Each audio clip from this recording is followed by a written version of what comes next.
What's up, y'all? Exodus 1, aka Indigo Sky, aka Trigger Ranker. What's up, everybody? Want y'all to like, subscribe, share, definitely hit notification bell. If you'd like to support the channel, Cash App is in the description. If you'd like to follow me on any other platforms, everything is at the top of the description of my channel. That being said, let's get this show on the road. You are watching a master at work.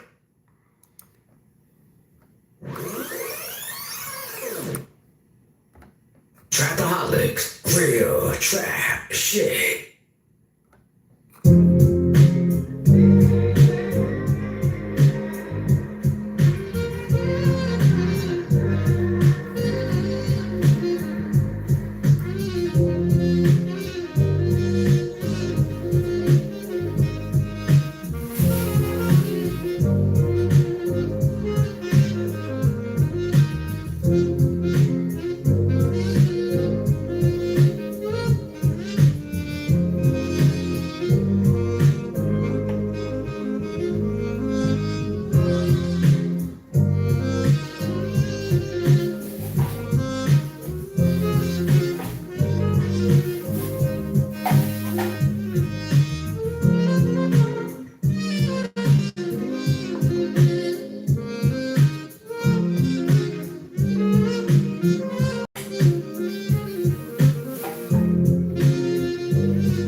Oh, appreciate it. Thank you.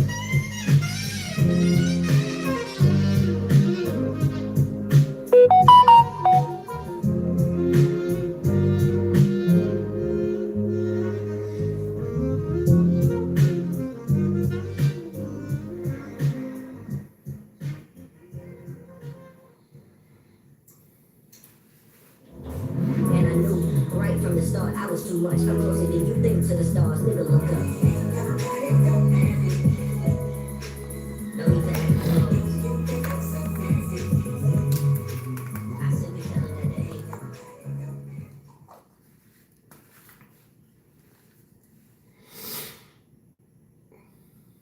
What's up, everybody? Where y'all coming in from?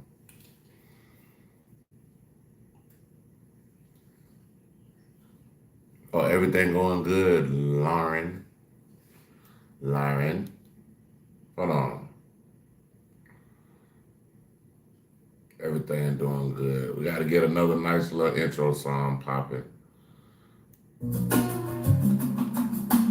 Walking out of the nighttime, city winds, sleepless eyes. Hear her voice, shake my window, sweet seducing sighs.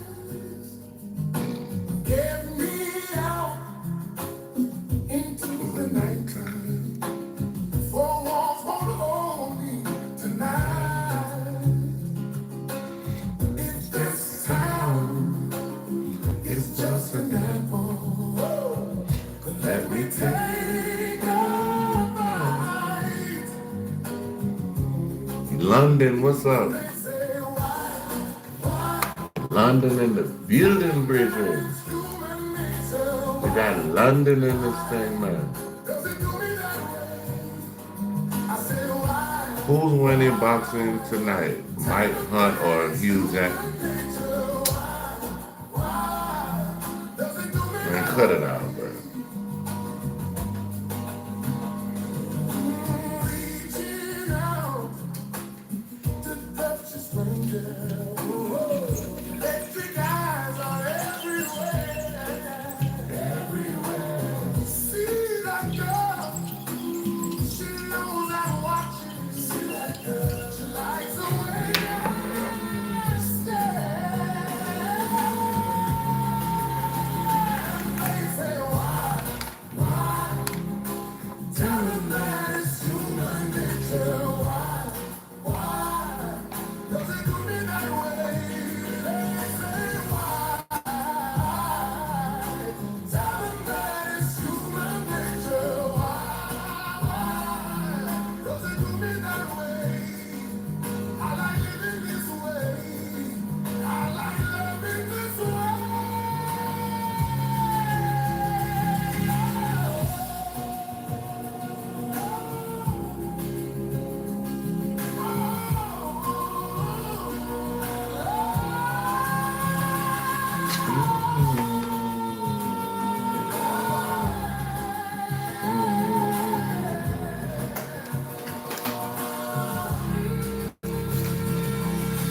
Man, y'all swear y'all some jokesters in here. Like, y'all could tell some good jokes.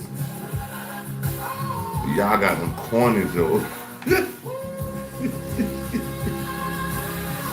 Y'all got the little corny jokes going on in here. across the morning, the city sun begins to be.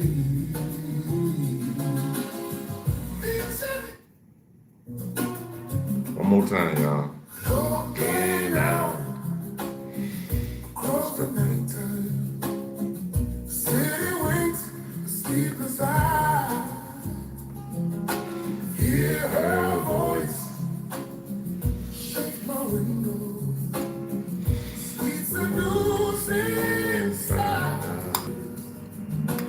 Get me out into the nighttime.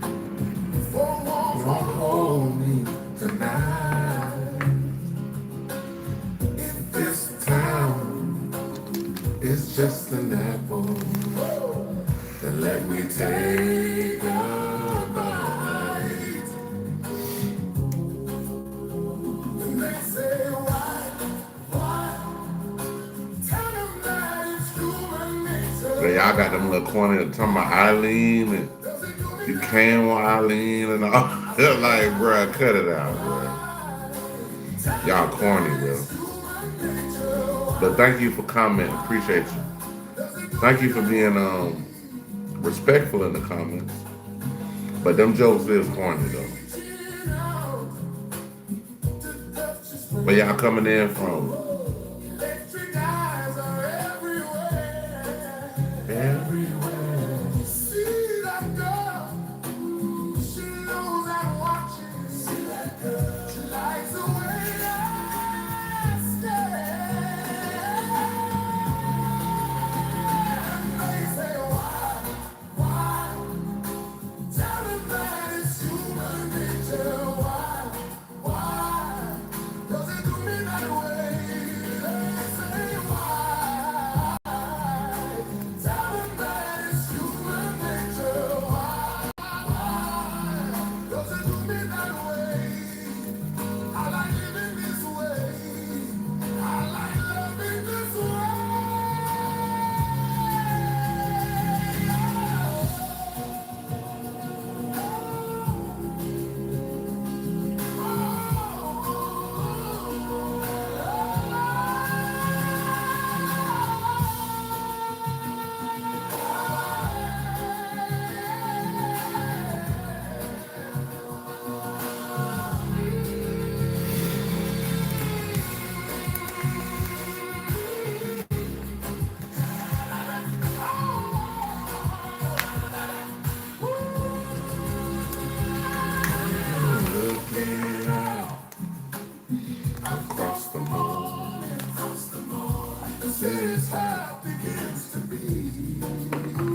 right, y'all. We about to check out something. We about to see what the hell going on in the YouTube world. In YouTube land, rather. See what we got going on. See what's going on. Look, I got a new Pooh Shiesty video. Gucci get blackballed by Atlanta gangsters. I'm just gonna be honest with y'all. Gucci can't get blackballed, bro. Gucci is a CEO of $1 million company. Who's gonna blackball somebody who's making millions of dollars, bro? That's like them blackballing Young Thug, talking about Young Thug is a snitch. Man, cut it out, bro. Like Young Thug told them folk last week. He said, I make $3 million 2 times a week. So by the what?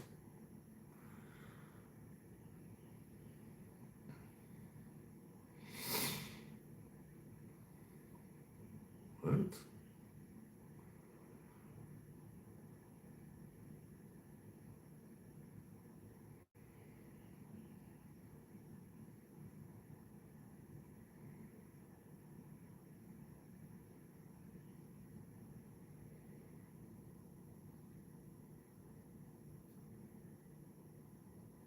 Oh, oh, hold on, y'all.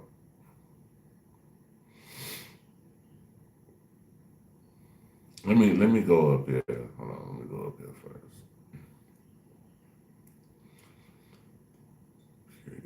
We know about the Ben 10 challenge. All right, he's done. Gucci Man gets blackballed by Atlanta gangsters. This is from Caliber. Homie Caliber, y'all check Caliber channel out. KALIBUR. Y'all check him out. Got a great channel. That's what we're reacting. Watch what nail polish actually does to your toenail fungus. It's kind of surprising, but fungal spores are 1,000 times smaller than a human hair. Crazy, right? Which means they're too small to even damage your skin cells. The problem, though, is when spores enter one of the many microscopic cracks in your toenail, because to them, these cracks are wider than Moses parting the Red Sea. And once inside, they multiply like mold in a damp basement. The internet is having mixed feelings after Gucci Mane just dropped a diss song confessing to getting robbed and calling Pooh Shiesty a crash dummy. You went out like a real crash dummy. After all that, boy, you still signed to me? Wow. I'm like Birdman and nigga, this my cash money and your fat ass flanking. Feeling Gucci's diss song to Pooh Shiesty, and it's backfiring badly. You ain't got that song on Pooh Shiesty? Trash. He just snitched on a Zaytoven beat. That's crazy. People are so pissed off. They done dug up the jail caller Young Thug saying that he feel like Gucci Mane got soft after he came home from jail. Be kind to Gucci. P used to be kind to Gucci Mane. When Gucci Mane found out that shit, he dropped the nigga. Cause P used to try to rap. Well, they still friends, so how's that? Yeah. Google ended up going to jail. I guess he just never turned soft.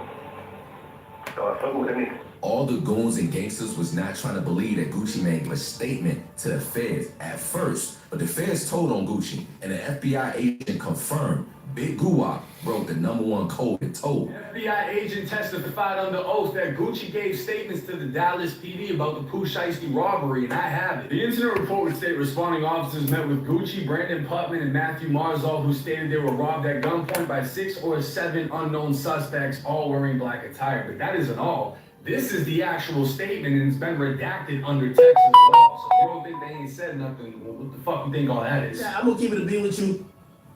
This is the weakest shit I've seen. Paperwork would also state they got Gucci for $3,600 in cash, a $250,000 watch, $250,000 earrings, a $50,000 wedding ring, and who the fuck you think told them that? Get robbed by your artist, make it a police report, then instead of going to get your shit back, dissing the nigga for robbing you. But the federal paperwork would show us BP, Brandon Putman, one of Gucci's day ones, identified not 1, not 2, but 4 suspects himself by Instagram handles and names. Nah, this is crazy.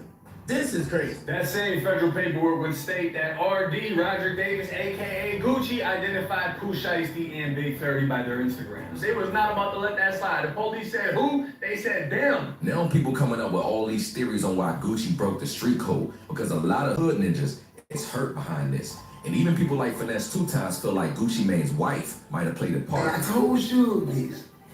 I said, is Gucci Mane telling? That's Keisha doing it. That's his wife. Gucci dropping a diss saying what they quoted in quotation, I knew that it was AI. I'm like, bro, what the fuck? His wife making him tell. She's standing on woman time. I never in all my years seen no shit like that, bro. I'm like, if that ain't telling, then what is? This whole thing was supposed to be over Pooh's family not feeling how Gucci gave 10K after Big Scar died, right? 10K. My brother was way more worth, baby. My brother worth more than 10K. Well, Big Scar daddy just came out and said the family actually received 20K for Big Scar's funeral from Gucci and the label. Gucci did what he did. 100 is 100. What was said, what was done behind my back, I had no control over it. Y'all did that. Atlantic, they signed they 10 bands. Gucci, he signed his 10 bands. I covered the rest. I appreciate that. Big time. Certain things were said that shouldn't have been said. It was wrong. Gucci know, hey, that best thing ever happened to my son. So if Big Scar daddy not mad, he appreciate Gucci and 20K was sent. What is this really about? Mama told me to keep my gram low the whole time I'm asleep. Like Gucci said in the diss, forcing him to sign a contract at gunpoint means legally Pooh is still signed to Gucci. And now that Pooh is being charged with the robbery, a criminal lawyer predicts that Pooh Shiesty about to get 30 years in prison or worse. I wouldn't be surprised if Pooh Shiesty thing results in very stiff sentences for those involved, especially Shiesty. Shiesty's gonna get fucked here. He's going to get a long prison. It's federal. There were guns involved. They will get a Texas judge. They forced Gucci Mane to sign a contract. Lawyers and judges don't play about contracts. Contract law is like the foundation of law. A law itself is basically a contract between yourself and the state and the country you're in. Pooh Shiesty got a second chance. Judges hate when you throw away a second chance. Yes, they do. Pooh Shiesty was on supervised release. Pooh Shiesty had an ankle monitor on. I'm not saying he'll get 30 years, but if he did, I wouldn't be totally surprised. He will get 30 years for this. He absolutely will. He'll probably get 20 years for the underlying crime and then 10 years for the gun. Rumors are circulating online that Pooh Shiesty's mom may have alluded to Gucci Mane making $24 million off of Pooh Shiesty while he was locked up. Allegedly. There's no proof of these claims, but that's what people saying. Man, that made no $24 million. He kept him 100 and kept away from around some suckers and pluckers. I prayed for him, huh? Man, that nigga looks so good. My whole family here. Do you know how good that feels? It's hard to get people together. It's hard to get people together and be quiet. But if you fucking play with me, they already know my own 100. Don't listen to these people. My own 100, like I'm 200. That's what they be talking about. Lying with your feet, going against me. I'm 200. 100. And this old Gucci Mane clip is resurfacing amid the Pooh Shiesty allegations. So once you've been in the feds, you get out, you understand the power of snitching because everybody snitches. Because that's why they got the conviction rate of 98%. Because everybody who goes to the feds, they really plead guilty or they tell. It's not no like fighting trial and people beating it. You know, that's like 1 out of 10. I want you to say that again for the audience. It's not They a have a fighting trial and beating it. 98% conviction rate, which means They're always winning because they don't even take the case unless they got all the evidence. That's how they go by their business. They're not just taking cases. Right. They're taking cases that they know they don't be able to, they got you. They ain't even coming to them. Right. So that let me know just like, damn, the snitches is what doing this. Because I'm seeing, you befriend people in there, they showing you, man, like, damn, these are confidential informants, these are paid informants. You can just pay, get out of jail, and just snitch forever. In the rap game, manager, driver, artist, and the people are doing it. As a civilian and a law-abiding citizen, I don't give a who's snitching. If you do something to a civilian, we could call the law. But I gotta let y'all know what's going on these internet streets. And for what I'm hearing, a lot of hood ninjas and Gucci Mane's hardcore fans are hurt about Gucci breaking the code and telling. Now, whether the reputation of allegedly being a rat hurt his rap career, it's a possibility. But Gunna told and 6ix9ine told, and they still rich. So does it really matter? Alright, so now y'all believe me? I've been literally saying this shit for 5 years. I'm about to break it down for you. No, it's different. Now it's moving the goalpost. No, it's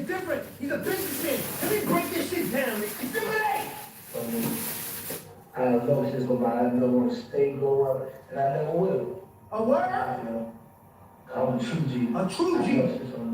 What? Exhibit B, nigga. Exhibit B, nigga. Yeah, I don't tell nobody, not even the police. I don't believe in none of that shit. Oh, you don't believe that? I believe in is don't tell the police. That shit ain't age well at all. You don't believe in that shit, nigga? Listen, I'm gonna break this shit down. Listen to me. Oh, no, it's different. No, it's different. Nigga, I won't tell the police. Hear this shit. This your mouth, nigga. Artists in the city, you know I wear a lot of hats. They smile in your face, then they stab you in your back. They learn from your daddy, so I get that it's hereditary. I'm the same nigga that put money on your commissary. Do you hear your stupid ass up? Yo, I'm the nigga that put your name on your commissary. Oh, I did this, y'all stabbed me in the back. Yo, what happened? Remember 6ix9ine situation? Y'all remember the 6ix9ine situation? When y'all say, nigga, it's the streets. You know what you signed up for? They pulled up on street shit, nigga. Now you a businessman? How many excuses? I know one thing, Pooh Shicey's probably cooked though, because even a criminal lawyer predicts that boy could get hit with 30 years in prison. 30 years. And he's still signed to Gucci Mane after all that. Just 30 like years. Gucci Mane said, So if he that gets contract- 30 years, he about 26 right now. He'll be 56 when he get out. That's crazy. And he gonna do fair time. Force Guap to sign is technically voided because of being signed under duress. So Pooh going to prison and Gucci still gonna make money off of him. It's a lose-lose for Pooh and a legal victory for Gucci. Pooh Shiesty kept it street, but Gucci, he kept it corporate. And corporate usually wins. But if y'all want to see how that Offset and Lil TJ situation is getting crazy, click right here to check it out. Let's check that out. Peace. Let's check it out. Try this 11-minute trick to instantly restore your phone's original speed and battery life to brand new condition in seconds without forced expensive What is upgrades. that? Why did security physically remove a presenter from the biggest smartphone expo in the country for showing people how to charge their phones faster? Last month, I watched Expo Security escort a small booth presenter off the floor in the middle of a product demo. Is crime showing a room full of people how to make their phones work like new again without buying the latest model? And if you've been thinking about upgrading because your phone feels slow, the battery dies too fast, or apps keep freezing, what I'm about to share could save you over $1,500 this year alone. I've been going to tech expos for about 6 years now, as it's part of my job as a product reviewer. So last month, I attended one of the biggest smartphone expos in Vegas. Thousands of people, hundreds of booths, with all the major brands like Apple and Samsung taking up massive floor space, pushing their new... I'm seeing on caffeine, I'm doing with Squiddy Kosh. Y'all folks tell me come get it. We're learning that Offset has been shot. Why this Offset? That nigga broke. That nigga pop. You can see a man lying on the ground in the valet area. Offset was whooping little TJ. Last thing I seen was Offset looking at me like this. You had shot me. Offset just got shot while fighting the rapper Lord TJ, and they allegedly shot that boy on camera and rushed him to the hospital. These rappers must love going to jail because they keep doing stupid stuff on camera, knowing the cops is watching and could ruin their life. Footage of the shooting is all over the internet, and they say when Offset ran into Lord TJ at the casino, he got beat up bad. No, TJ got beat up bad. Not Offset. We're learning that Offset has been shot. Seminole police say little TJ was involved in a fight prior to Offset getting shot. Offset confirmed that he is being treated at a hospital. Offset, who is part of the rap group Migos, was previously married to rapper Cardi B. Police did not say any names. They did say the person injured was taken here to Memorial Regional Hospital. Everybody in the industry already been saying that Offset might have a bad gambling addiction, and Offset allegedly owes several people money.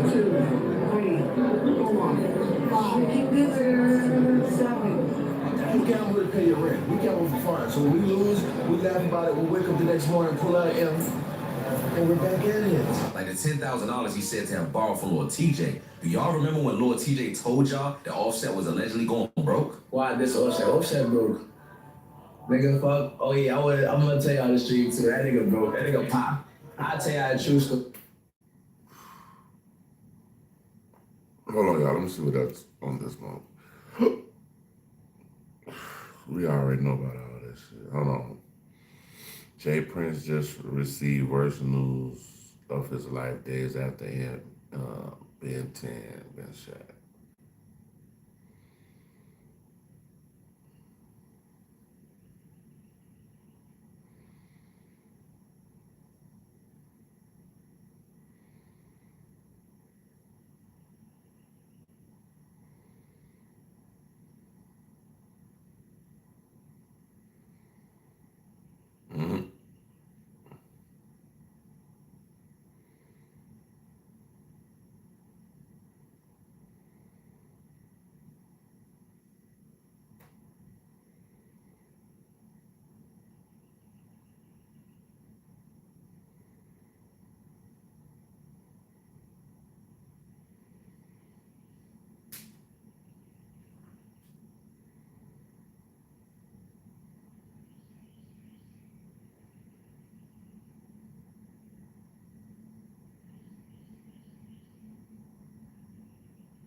Hold on, y'all. Hold on.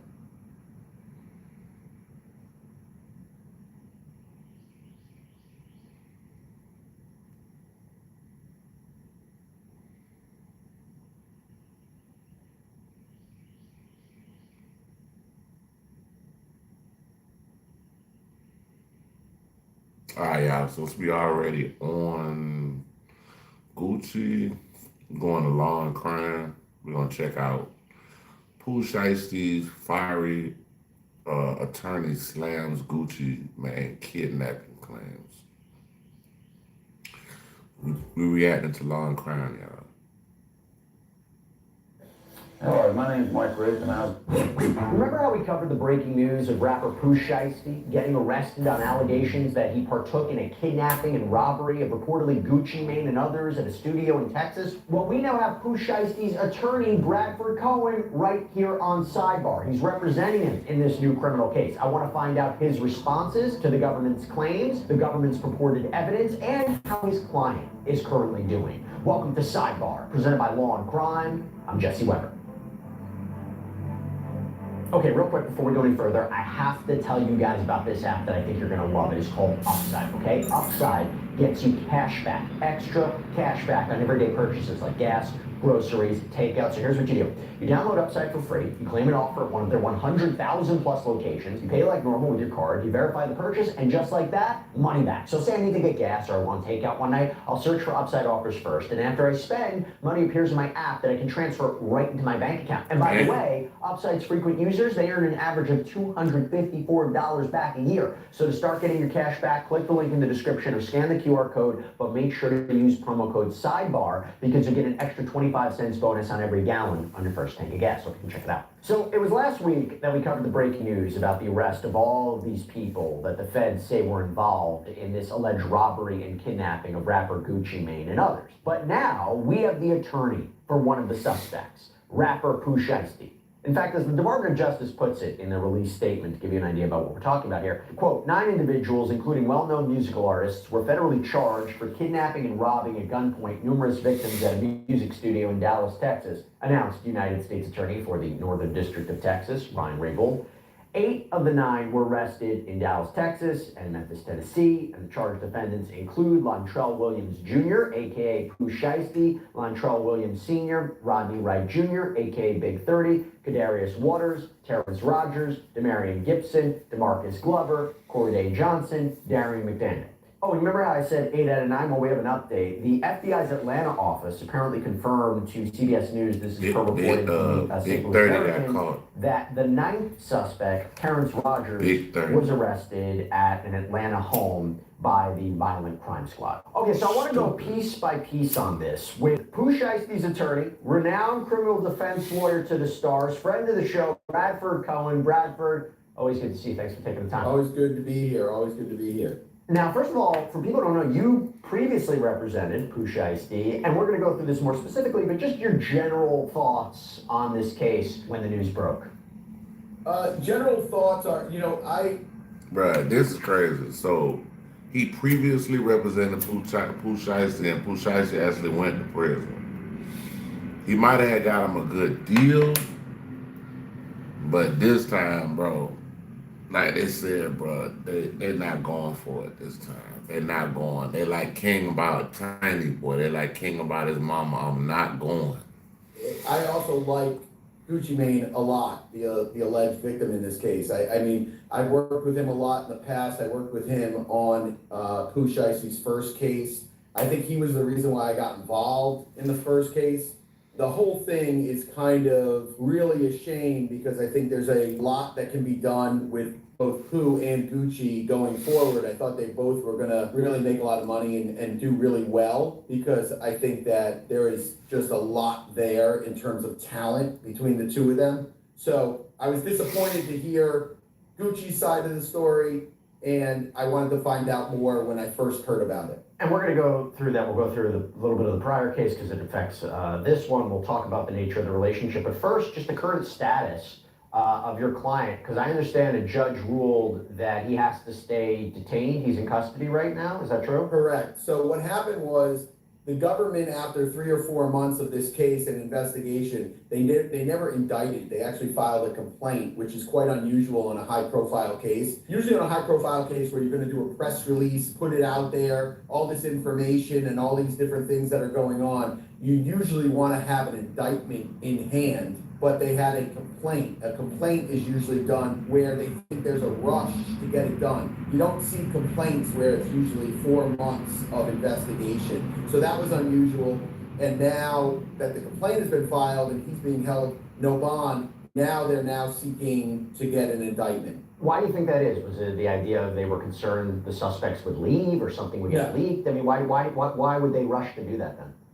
I think it was, I don't know. I think that it wasn't smart. I just never seen it before. I've never seen in a high profile case getting a complaint instead of getting an indictment. If I was to guess, I think it was because the individuals that were involved were not cooperating with giving statements to the FBI. They gave statements that night to the Dallas Police Department, but since that night, they have not given statements to the FBI.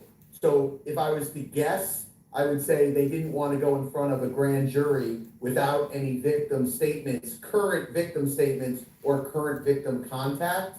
And that was my guess at the time. And so basically they're saying the dilemma is why it took so long for them to lock up Pooh Shiesty if this happened in January and we are actually in April. So it took them 4 months to arrest him. Since then, Gucci came out with a song, so I don't know what the status of cooperating is. I want to ask you that. So I clearly have a lot to ask you. Before we get into that, how is Pooh Shiesty doing? How's he doing? He's holding up. It's like any defendant, right? You know, there's ups and downs in cases, and you know this. We've been kind of talking about different cases for a very long time, and we know there's going to be high points in cases, low points in cases. So everyone deals with those things differently. Pooh he's always have a positive attitude. I have a good conversation with him about the case, a good conversation about how we move forward from there. So he's staying positive, just like any defendant should. It doesn't do you any good to get depressed or get angry about things. It's like, you know, you got to stay focused on your case. I tell all my clients that. Stay focused on the case. Make sure you're ready for war because that's basically what these cases are. And just prepare yourself for that.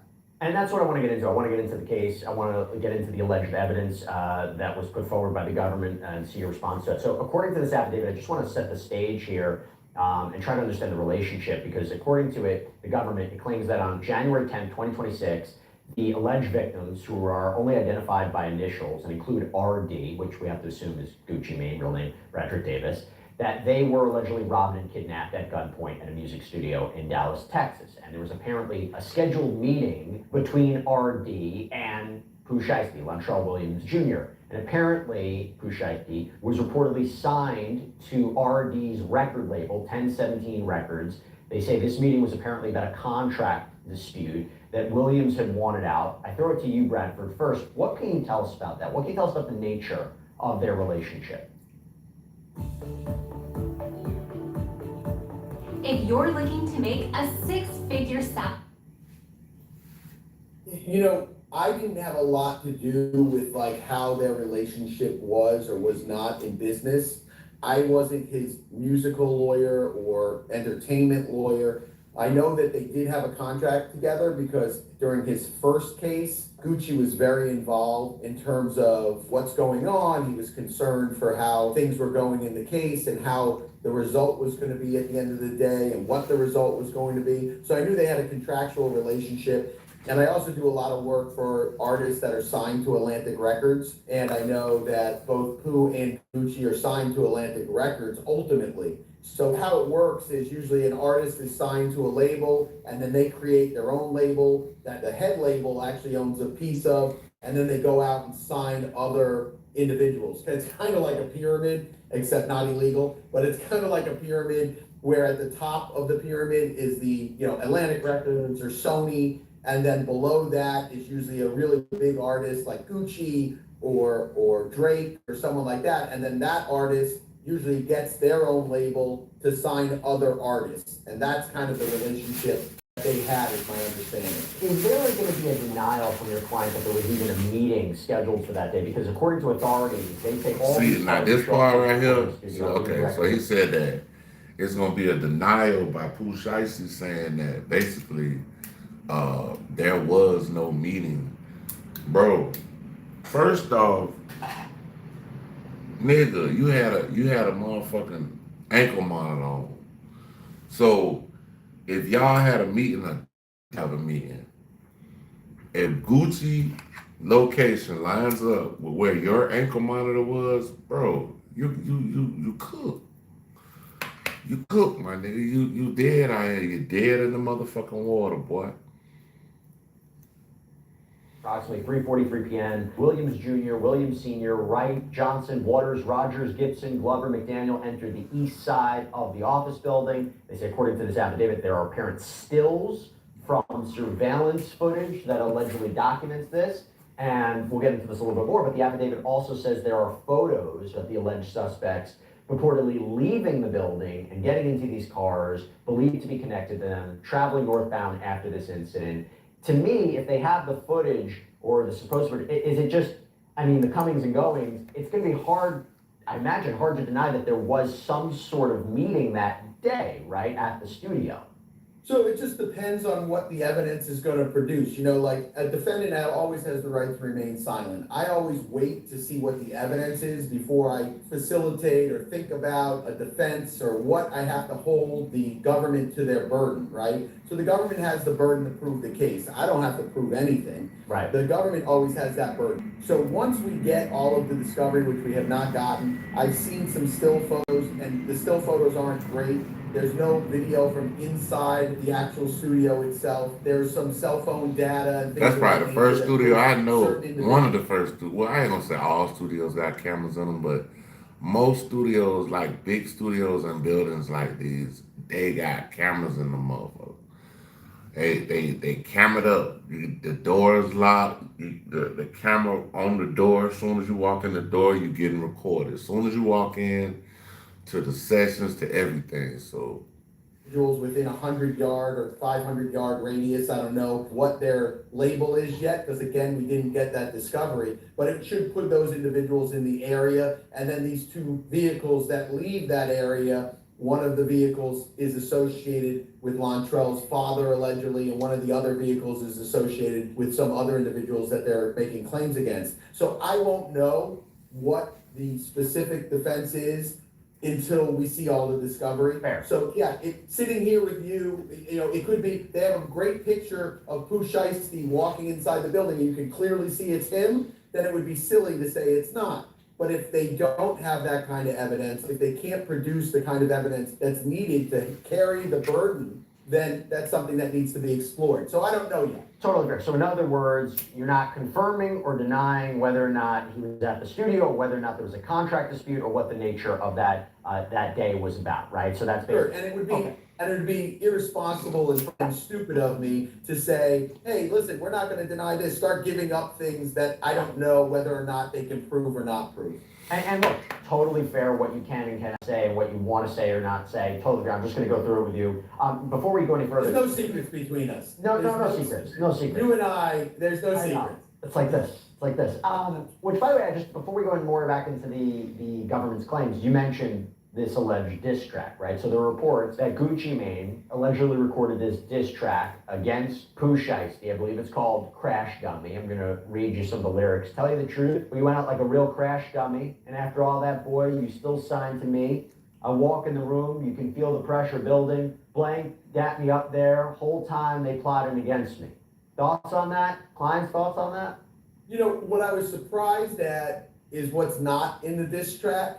And what's not in the diss track is any mention of a gun, any mention of, allegedly a Draco, which was used, which is a shorter version of a long AK-47. No mention of those things. And let me tell you, there's a lot of words that rhyme with Gun and Draco because they've been in every rap from here to Kingdom Come. When you have rappers that talk about, these so-called drill rappers that talk about shootings and things of that nature. So I was surprised that it didn't have more detail in terms of like guns were used or things of that nature. I never have an opinion on someone's record or song or diss track because I feel like an artist is going to say what an artist says, and that's from their point of view, and it's from what they feel occurred at any type of situation, or something that didn't occur that they feel might sell records. So I don't know. So for me to say like, oh, I was worried about it, not worried about it, I just don't care.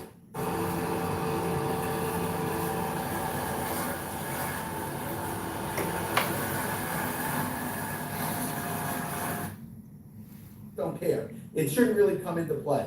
So you don't think it necessarily might be coming into evidence in any way? No, I don't think. The only time it would come into evidence is if Gucci Mane was to take the stand and say, I don't recall what happened that night, I was on medication, or I was drinking and I was on medication, I'm not positive how everything went down, or something of that nature, then the prosecutor might be able to use that as... That's not going to happen.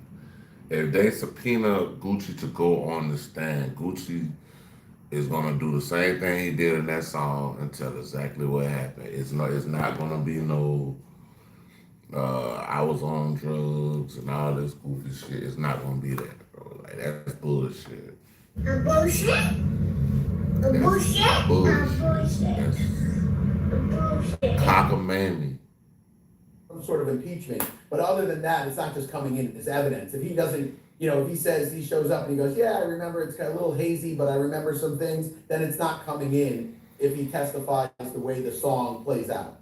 Let me go through the main allegations from this incident, and then we'll get a little bit more into this. So there is allegedly, according to the government, an argument, and they claim it ends up with Williams Jr., again, Pooh Shiesty, being accused of taking out a black AK-style pistol, pointing it at RD, presumably Gucci Mane, demanding he sign the contract release paperwork. RD allegedly complied, signed it, and then there is the claim that RD was not allowed to leave as he was held at gunpoint. So there's allegations that Wright also allegedly recorded RD signing the paperwork and being forced to say that he released Williams Jr. from the contract, and then afterwards it's alleged that Williams Jr. took RD's wedding ring and watch and earrings and cash. It was alleged that other defendants took out guns too and demanded property from other alleged victims. There was an allegation that McDaniel threatened to shoot BP, that MM was choked to the point that he nearly passed out, and embedded in the complaint are what appear to be photos allegedly showing cuts or abrasions on MM's neck and wrist. And there's also a claim that his wallet and watches, a Louis Vuitton bag, headphones, they were stolen. And then I'm just gonna read this part verbatim and then we'll get into it. Quote, RD was pushed onto the couch in the control room, causing the victims to believe they were going to be executed. Williams Jr. placed the barrel of a firearm to the back of BP's head and ordered him and RD to leave the control room and the studio through the west entrance of the office building. RD then instructed CW and TD to escort them to their vehicle. As the victims left, MM turned to Williams Jr. and asked him if they were really taking his watches. Based on later recovered surveillance video footage, the target suspects left the studio and the office building through the east entrance at approximately 4:48 p.m. So a bunch of questions here. Bradford, I'll first start with this. If this alleged recording of RD signing the contract against his will, what should we be thinking about that? So far I haven't seen the recording, nor does anyone have a copy of the recording as of now. I don't know if there ever will be a copy of that recording. There has been no copy of the alleged contract that has been signed, nor has one been provided during the bond hearing, and they have actually said they don't know if one even exists. They suppose one exists. That's that part of it. Then the interesting part about, hey, am I really having my watches stolen? That's kind of a weird statement to be made between these individuals. And then what I think also is really important is the sloppiness of the complaint. At the beginning of the complaint, if you read, it says, this robbery occurred at approximately 4:50 p.m. at this address. Then later on in the complaint, it says they all left at 4:48 p.m. at this address. So even the sloppiness of the complaint is quite shocking when it comes to someone who's getting charged with a life felony. That's just one mistake that was made in that complaint. There's others that were made and contradictions that happened during that complaint that were very unusual. But there's also another part where they say that Lontrell, who held this gun to somebody's head and said all these different things. And then there's another part of the complaint that says, actually, he told one guy, hey, put your gun down, don't shoot this guy or something like that. So there's a lot of contradicting statements that were made within the complaint, not to mention how sloppy the complaint was put together. And during the bond hearing, I think very smartly, they had the FBI agent that actually wrote that complaint. She's only been an FBI agent for 3 years. They had her in the courtroom, but they didn't want to put her on the stand to be cross-examined. They put another FBI agent who was like a 16-year FBI agent. They put her on the stand to testify as to what the other FBI agent wrote in her complaint. The whole thing was quite unusual, and like I said, it's weird that they would do this without an indictment and just a complaint, but I have my suspicions as to why. Well, this goes back to something that else you mentioned. It seems a lot of this is based on the witness accounts, right? Not of what happened or allegedly happened in that studio. And you mentioned something earlier I want to explore. You're saying these alleged victims told local law enforcement what happened or allegedly happened, but they didn't speak with the FBI. So 2 questions about that. One, based as far as you know, is what's listed in the government's claims, is that accurate the reports that were filed by local PD? And 2, why wouldn't they speak to the FBI if that's true? So the first part of that is I don't know, because the reports that I got from that evening from the Dallas PD are completely redacted, meaning it looks like, it's a sea of black that is on these reports. So the reports from that evening don't give me a lot of detail as to what exactly was said or who said it. That's the first portion. So I can't tell you whether or not it's accurate to the complaint. I can tell you the complaint is rather sloppy in terms of what each person said and where things took place. But putting that aside, that's the first part of that. Why wouldn't they talk to the FBI? It could be sometimes something happens and you feel some sort of way that night, and then time goes by and you start to consider my options and how this is going to go, and that I have to be at kind of the FBI's beck and call, subpoenaed to come to Dallas, Texas, subpoenaed on phone calls and different memorandums and different things they're going forward. And, it's quite unusual. The hip hop rap world looks at snitching in different ways. And sometimes people say everything is snitching. There's one guy who's on, he's got a podcast. He thinks everything's snitching. If you plea, it's snitching. If you do this, it's snitching. So people are really divided as to these guys are real gangsters, but now on the other hand, they're snitching. And then other people are saying, well, the guy's a businessman now. He's not a street guy. And, that's just the way, you should do business a certain way. There's a lot going on here, a lot of dynamics. So I don't know why they haven't spoken to the FBI in 3 or 4 months. The FBI seems to think it was just a scheduling conflict, which I find extremely hard to believe. She said that at the bond hearing? Yeah, she said it, yeah. We just couldn't get together in the past 4 months. There's 5 different witnesses. None of them could even get on Zoom. They couldn't give you anything. Nope, they just were too busy. So I just don't buy that. Now, whether or not going forward they're going to be cooperating and the level of cooperation, that I don't know. You know what I mean? And I don't depend on that on any case. I assume cases are going forward based on evidence that was presented at a bond hearing, and I assume that they're telling me the truth, that they're going to be cooperating. The FBI says they're going to be cooperating. So I can't take it as that they're lying to me. I prepare my case as if they're telling me the truth. Right. Whether or not at trial that ends up being the case. Man, this lawyer ain't gonna do no but take Pooh Shiesty money. That's some bullshit. A bullshit? A bullshit? A bullshit? A bullshit? OG, what up? OG, what's going on? Hey, OG. Boy, got some good news, man. I'm producing for a real good artist, man. I'm talking about a really, really, really, really good artist. It's usually not. So I want to now go into a specific piece of alleged evidence. Thank you so much, man. Appreciate you, bro. That was part of this filing. It was hey, y'all, OG like the family. OG come through here all the time, man. He, he be dropping off lights and just showing support, and I appreciate you, big dog. Thank you so much, man.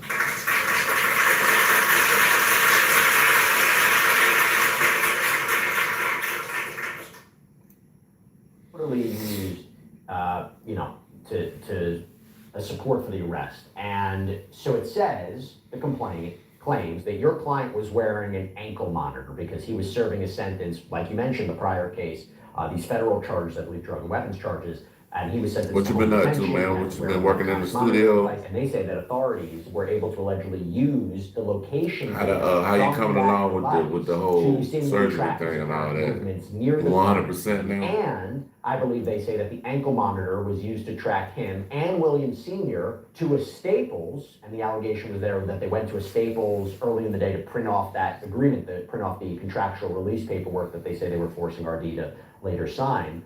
And the feds also claim that the surveillance video and the GPS data, they put them there. So talk to me about... Right, if they went to Staples to draw up the contract and I guess make copies of it, all they got to do is go to Staples, and I think Staples can, I guess they got a record of everything that's being copied in their store, so I'm pretty sure if they made a copy of a contract to get him out of his contract when they went to go meet Gucci in the studio in Houston, he can get cooked right there. But the ankle monitor alone, bro, the ankle monitor, if it puts you in the same vicinity as Gucci that day, that time, that instance, you cook, bro. You cook, my nigga. I ain't gonna lie to you. Dead in the water out here, bro. He's right, you know. The ankle monitor. At the Federal Bureau of Prisons, we all have different responsibilities. Sure. First, let me just address the Staples thing.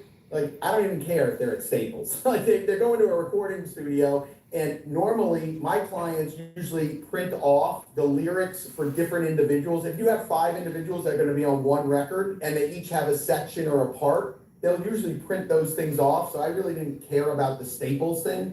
The electronic monitor, again, people will tell me, oh, we have this data. This is the data that we have. And then when I get it, it's typically not what they represent. Now, I don't know. It could be exactly what they represent. And if it is, then we'll deal with it. Then, you know, then True we story. I know a dude took his ankle monitor off and put it on his dog.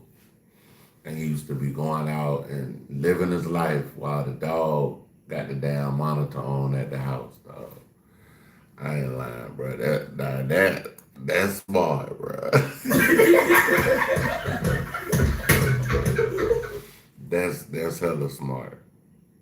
say a certain defense of, oh, well, he wasn't there, or he was in the area, or whatever it is. We have to create the defense and create a way to make sure that they're held to their burden, the government. So it doesn't matter what they say, it's matter what they have. So yes, was he wearing a monitor? Do you know? Yes, he was wearing an electronic monitor, and if they have the data.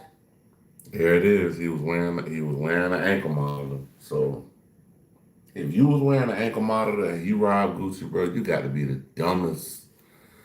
You got to be the dumbest motherfucker in this side of the globe, bro. He's right, you know. For real, bro. You got to be The data is accurate, retarded. then we deal with that. But I don't know if that's the case. You know, I had a murder case that I got dismissed that was in Tampa, where they're like, hey, this phone, it puts him right at the scene at the time of the shooting. Then I get the data, it puts him within 350 yards of the scene, somewhere near the time of the shooting. So it's like, it's always some little twist on what they say and what I get. There's usually a difference. Now, I don't know if that's the case here, it might not be. So I have to see what the actual evidence is first, and then I'll deal with it. Let's talk about the vehicle ID and cell phone record evidence. So the affidavit claims that Wright's father owns a 2020 Dodge Charger Hellcat with Tennessee plates. And authorities allegedly used license plate readers to track the Charger following another car, Dodge Ram, at 2:18 p.m. on January 10th. Then they claim that the Dodge Ram looks like the one on surveillance video near the studio, near the crime scene later that afternoon. They apparently used the license plate readers to also link the Charger traveling close to a white Buick Enclave, and through rental records, they determined that that Enclave was rented by William Sr. And the cell phone records for Williams Jr., again, your client and others, and the telematics location data for the cars, as well as the GPS data from the electronic monitoring device, authorities claim they're tracking them the journey from Memphis, Tennessee to Dallas, Texas, that the electronic monitoring device. Oh, so it happened in Dallas, Dallas, I records, guess. I thought it was Houston, but I might be getting the other story mixed was up. allegedly residing, traveling to the alleged crime scene, when they allegedly left the scene, going to the Comfort Inn at one point. And by the way, with the Comfort Inn, authorities allegedly have rental records from the rooms and surveillance footage allegedly showing them at this location, and that some of the defendants were wearing clothes that were very similar to what the suspects were allegedly wearing at the studio based on the surveillance footage. So I know that's a lot, Radford, but basically it's digital evidence, right? It's surveillance, it's rental records, it's cars, GPS. Talk to me about that. So long story short is if all of that is true, the most that does is put everyone at the scene, right? It still doesn't say if a robbery occurred, doesn't say that. So this man made, so you mean to tell me Gucci Man, goddamn, Gucci Man made a whole rap about an imaginary goddamn robbery. A bullshit. A bullshit. A bullshit. A bullshit. Kidnapping occurred. In fact, the jurisdictional element of this is really troublesome because they don't put in the dates of that the travel from Tennessee to Dallas. Now, kidnapping is very specific. You have to travel federal kidnapping. You have to travel in order to complete the crime that you are accused of. These guys were there for a week or a week and a half recording songs and doing all this stuff. So like the jurisdictional element, they don't even address where who actually lives in Dallas. The alleged victim came to Dallas willingly, which again, that's an element of kidnapping that's not there. All these different things about jurisdiction. At the bond hearing, they were like, well, if they used a cell phone to record this signing, then that's the Commerce Clause and it affects interstate commerce. The problem with that is there's specific case law that the cell phone would have to be used in furtherance of the kidnapping. So filming someone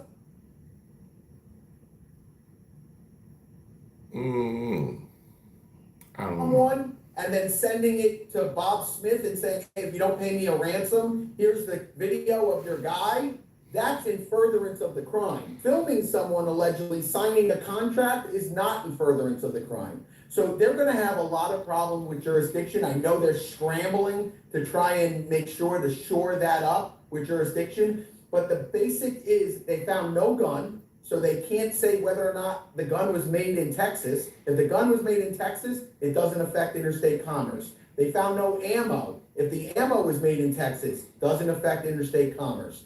The only phone that was used in any of this was this alleged recording, which no one has, and they can't say that affected the actual kidnapping. So they have a problem there. They have a problem going back and forth throughout this case with jurisdiction in terms of proving that the phone or something in interstate commerce was used in furtherance of the kidnapping. That's going to be a real problem for them, which they don't address.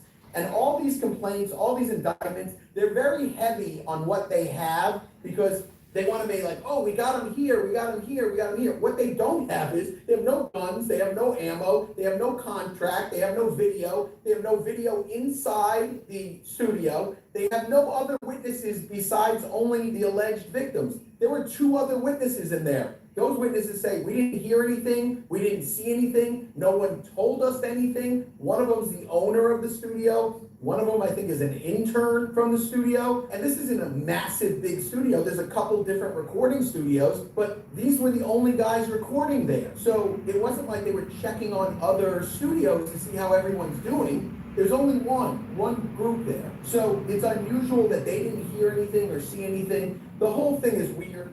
And like the fact that MM says to, walks towards the door with everyone and says, hey, are you guys really taking my watches? That doesn't sound like me, that someone that was almost going to get shot in the face then says, hey, by the way, are you really taking my watches? That sounds crazy to me. So I would counter that as a counter argument. Yes, counter it.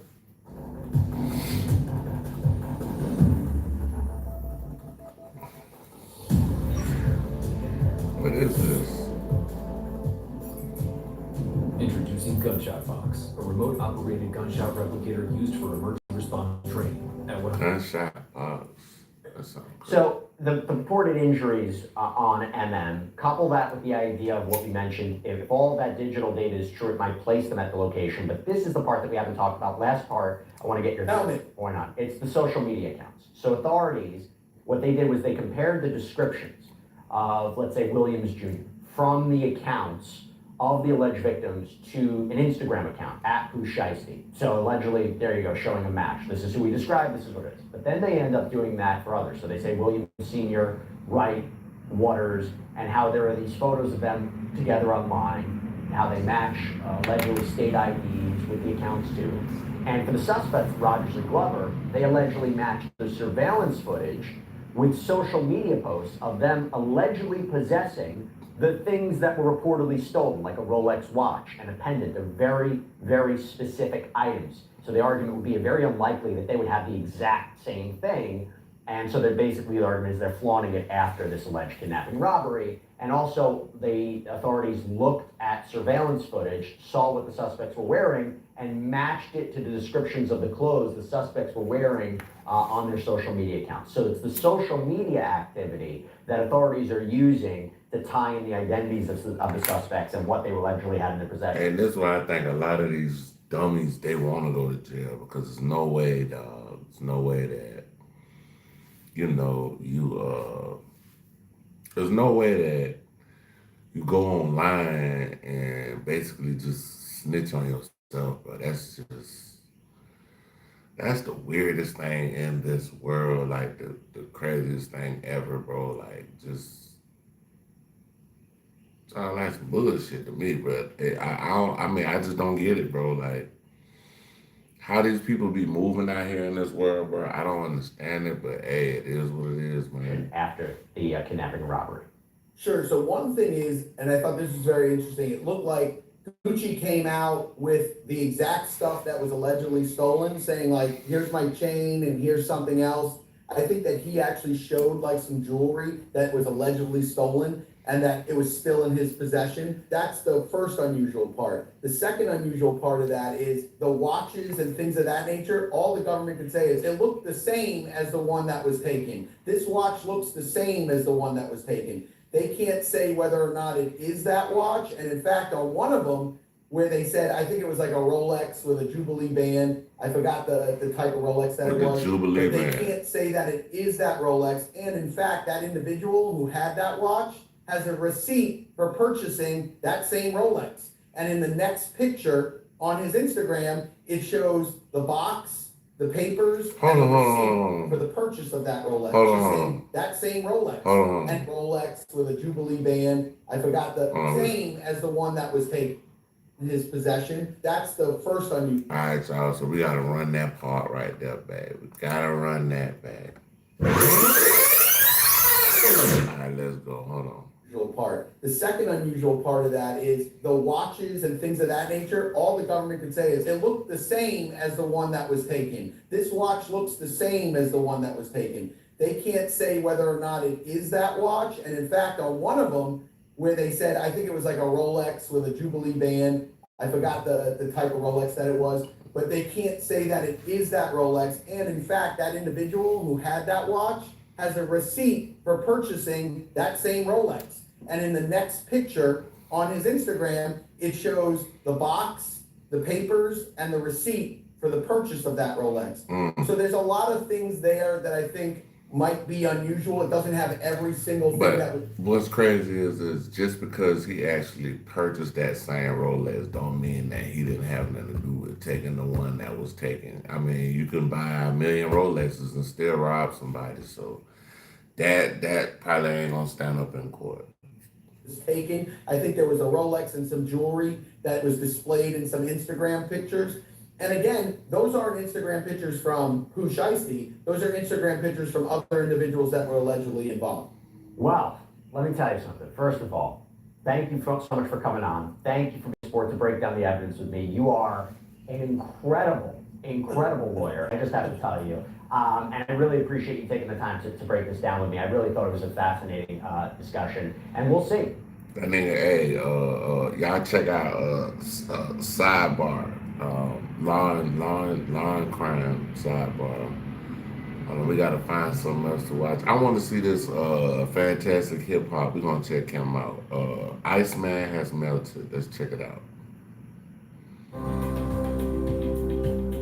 went with Talking about Still Drake. Waiting because I had done some. We reacted to hip. Well, guys, we need fantastic hip hop. because everything as we speak is coming down and coming down quick. And with that, you know what time it is. Now, when it comes to Drake, listen, leave a like before we go any further. If you are ready to see how bad things are getting and how we are about to explore some of the most disgusting Drake-related stuff that we ever had, leave a like, subscribe, hype up the video, and really leave that like. Because really, for everyone that you give, it makes sure that an annoying Drake stan can't come in, ruin the discussion we are going to have, and the truth from coming out. And I'm going to be honest with you all, in this time where I stopped thinking about Drake for a little to rest my brain, well, I hop on social media, and all of a sudden, from lies to ghostwriting, to lying about ghostwriting, to putting ice on chairs, this guy is everywhere. Make it stop! Because what we are seeing from Drake is all slop, and it's all intentionally designed. Oh, Free Spirit, what up? What up, baby? We got Free Spirit in the motherfucker house. Witnessing Drake doing, whether you What's realize up? it What's or up? not,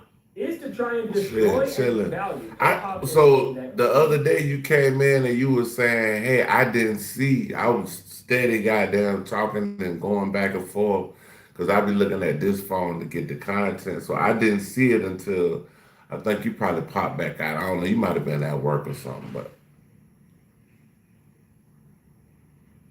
what's up? What's up? Free Spirit in this bitch. Hey, Free. I might have to send your beat off. You know we got your beat in here. We got your beat. Hold on, Charlotte. Hold on, Charlotte. Hold on, Charlotte. Hold on, Charlotte.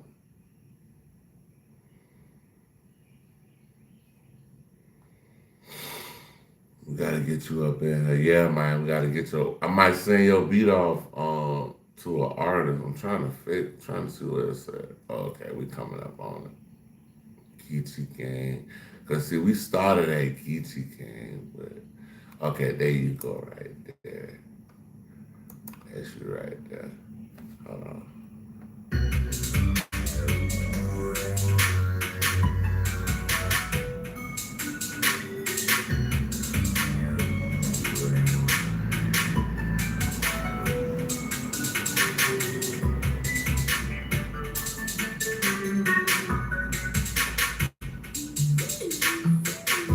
Me and Granny Granny came on and was doing some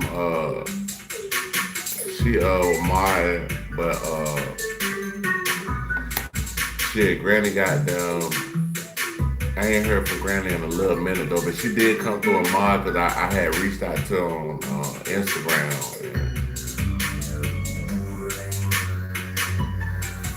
But for Granny though, bro, what are you talking about, bro? Anyway, bro, real talk.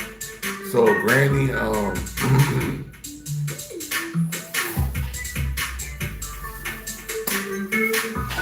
Granny got some things going on, and I'm just praying for her and her family. So that's about it. You know what I'm saying? Somebody said I'm tough.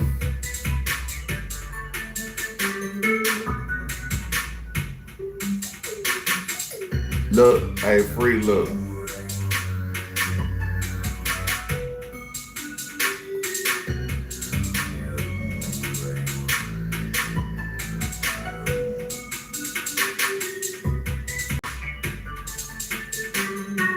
Yeah, I'm praying for her. Like, I ain't really, I want to be a mod and shit like that right now, but, she got a lot of shit going on, so I ain't even, I got, King, your boy King is a mod now, so. Yeah. My little girl, she just turned 10 Sunday. My little girl, she turned 10 years old.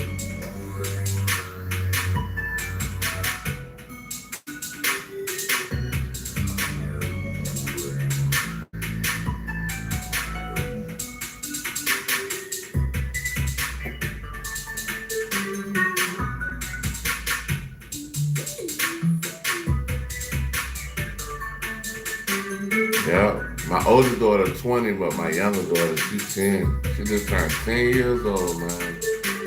The big 10. Like, I was like, wow. Time go by so fast. We sitting here doing the show over your beat, free over your beat. Yeah, I might have to goddamn, I might send that one out. Yeah, the EMC. Yeah, we did. We did a couple on this motherfucker. Yeah, we did a couple on this motherfucker before we started. Hold on.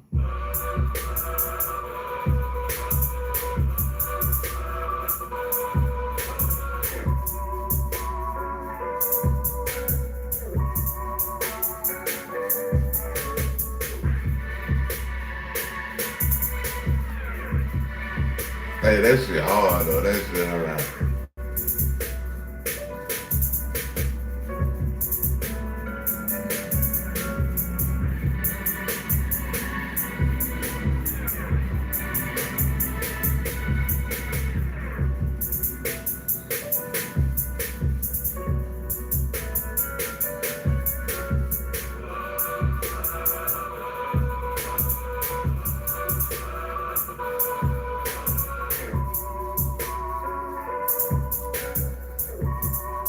Gotta get in my bag. I'm in the bag, nigga. That firehouse. I gotta write some of this shit down. I'm gonna put on video. Hold on, y'all. Put that firehouse 20 on that bitch. I'm gonna put in my bag. In my bag. Firehouse.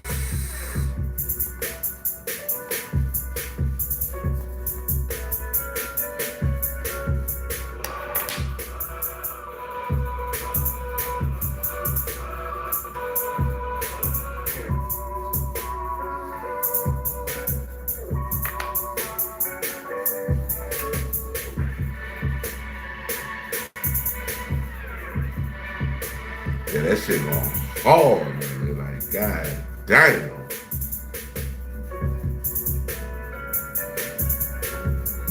Oh yeah, there's a lot of stuff going on out here, man. You gotta be careful. You know what I'm saying? Watch for prayer up. You gotta pray. Watch and pray. That's my thing, man. Watch and mutter. I ain't gonna say mutter. Mutter. I ain't gonna say mutter, but watch and pray. You know what I'm saying? We ain't gonna do it like that. We ain't gonna cuss on the Bible verse. We ain't gonna do that one.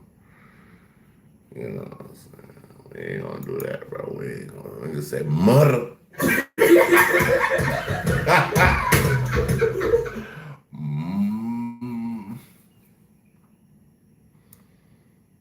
Like for real. Like nigga said mutter.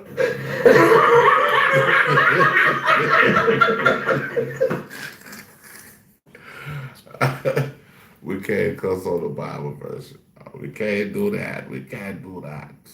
No, we can't do that.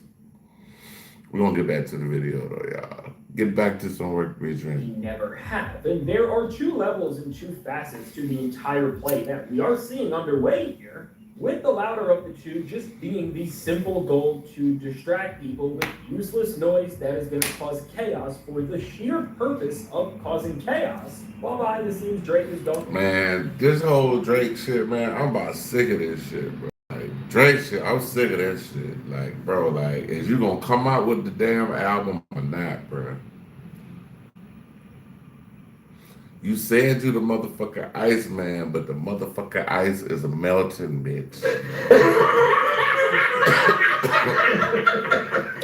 the ice is melting, like what that bitch said in The Wizard of Oz. That bitch said, I'm melting.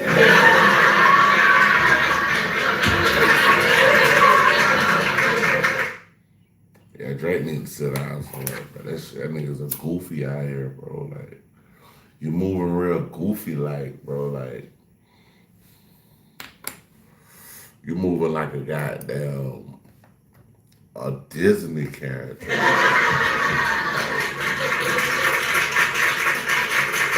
Yeah, people still talking about, niggas getting bread off of Dre right now. Niggas getting paper off that shit. Him and goddamn Peter Rosenberg just goddamn got to mix him up. Like, and I'm looking like, he's right, you know. Man, cut it out, bro. Like, I'm looking at Dre like, Wait a minute. Who are you? yeah, who the fuck are you, nigga? We know you Drake, but and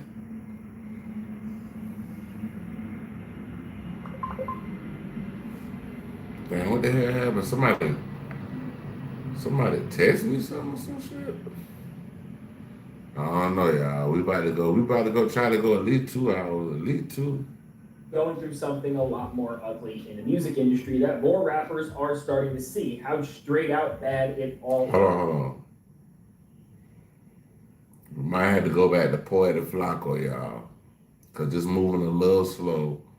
It's a good channel, but it's moving us a little slow for this live. Let me see. Damn, I don't even know about that. All right, y'all, we about to check out Poetic Flacco.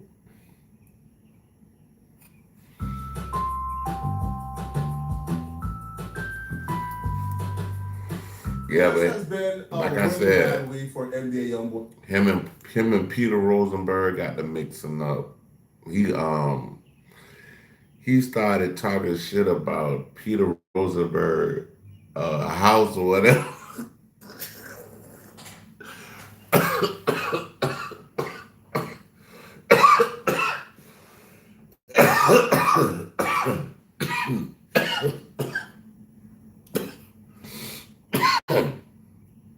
That shit was funny.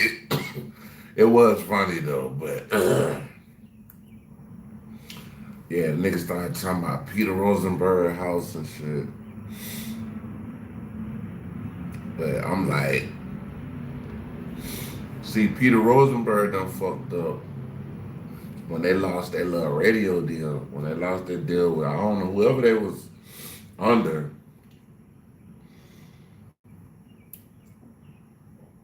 To be on the radio, that shit was fucked up though. That shit fucked them up. Him, Ebro, and I forget the other girl now. I don't know if her name Larsla. I don't know. Her name is something. I don't know what her name is. I know it started with an L. YoungBoy and his crew. One of their biggest crash outs. Because I think they joined is called ELR. I know Ebro is the first one, L for the lady, and Rosenberg for the third. In the event 10, he was obviously shot, and he's currently in the hospital fighting for his life. There are rumors surrounding his recovery that we'll get to shortly. But hell yeah, I'm still doing security. And you know this. Man. Yeah, hell yeah, I'm doing security. Man, that's the easiest job in the world, man.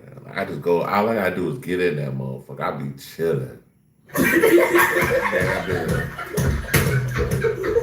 I've been asleep like a motherfucker. I be having my mask are coming right from here to here. I wear my mask, boom, got my shades on, my glasses, and I just sit just like this.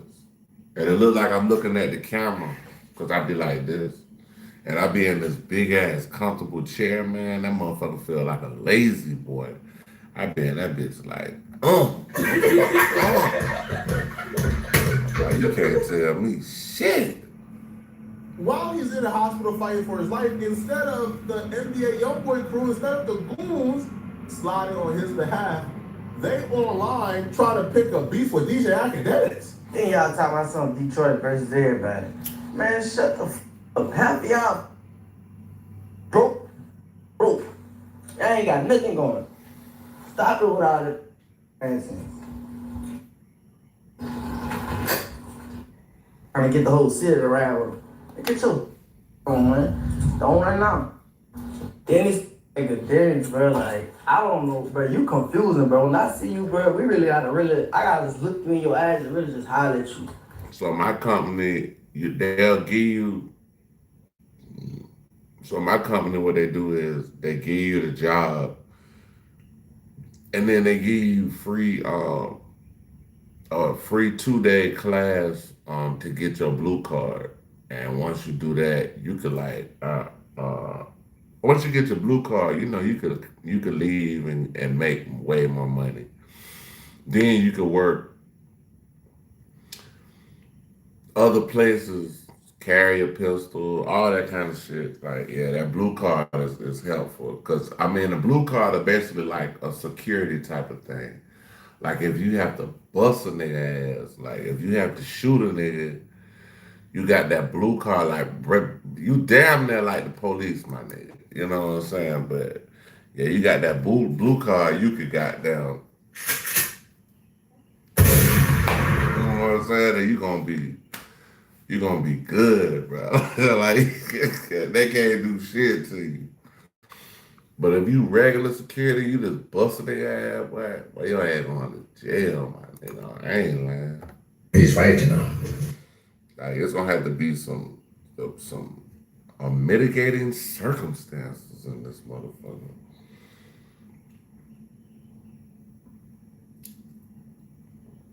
for you to get off that type shit. And really see you really in the head, son. Go out. Every time it's like you trying to, I don't know, son. Like one day you with us, one day you know what I'm saying? Like, shoot, what you gonna do? Pick your side. Come on, man, all they trying to be talking about, I ain't, but woo, shot every day, man. All that woo shit, bro. Thousands at Shut the Microsoft fuck lost their up, jobs, nigga. not for poor performance. Then you give them jokes and then trying to dick ride. Bro, come on, bro. How you gonna say, oh, whoop-de-whoop, then you gonna try to say it to come snatch my chain, whoop? Bro, all I can say is they made Ben 10. I mean, not Ben 10. They made, what it is, something J something. They made that nigga look like John Wick out there. It was 10 niggas jumped this nigga, and they said he stood over Ben 10 and put a couple in Ben 10. That nigga was like, yeah, bro. But I mean, it's laughable to me because it's like, I'm not picking at the man getting hurt. I'm picking at him how he got hurt. Like, you know what I'm saying? Like, I want him to survive and fight through this or whatever, but bro, you might fuck around and die behind this shit. And dog, bro, this shit gonna blow this man. This man gonna be one of the biggest little young up and coming rappers, bro. He might be bigger than NBA Youngboy. I doubt that, but he gonna be big. I'll say that. Ooh, you know what happened, man? Stop doing it, bro. Like for real, like y'all do weird, son. Don't keep, son. Man, alright. This is why you gotta be careful building a relationship with these rappers. Bro kicked it with academics a couple of times backstage at an NBA Youngboy concert. And now they feel like whenever they get in any type of conflict, academics are supposed to cover the news and cover the coverage around them in a biased fashion and be on their side as a media. Man, when you do this shit that I do, bro, you gotta say what really happened, bro. I can't say a motherfucker a rapper got a nigga slapped shit out of him. I can't say, oh well, he I can't get on here lying. I gotta tell the truth about the situation. Like, nigga slapped you, he slapped you, bro. Like, hey, I know your face still stinging right now. Watch out, man. Oh shit, 2026 Rock and Roll Hall of Fame inductee. Oh, Luther Vandross is in there. Rest in peace to Luther Vandross, man. Damn. That nigga long ago.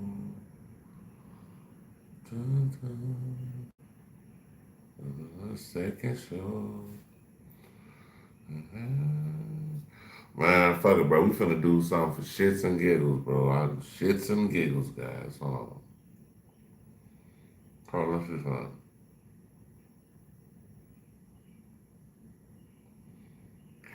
Damn, boy.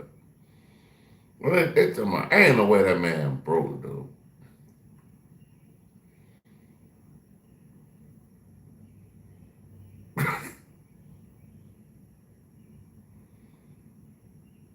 They got a video said Dr. Umar Johnson finally calls on his secret weapon, the mac and cheese queens. Damn.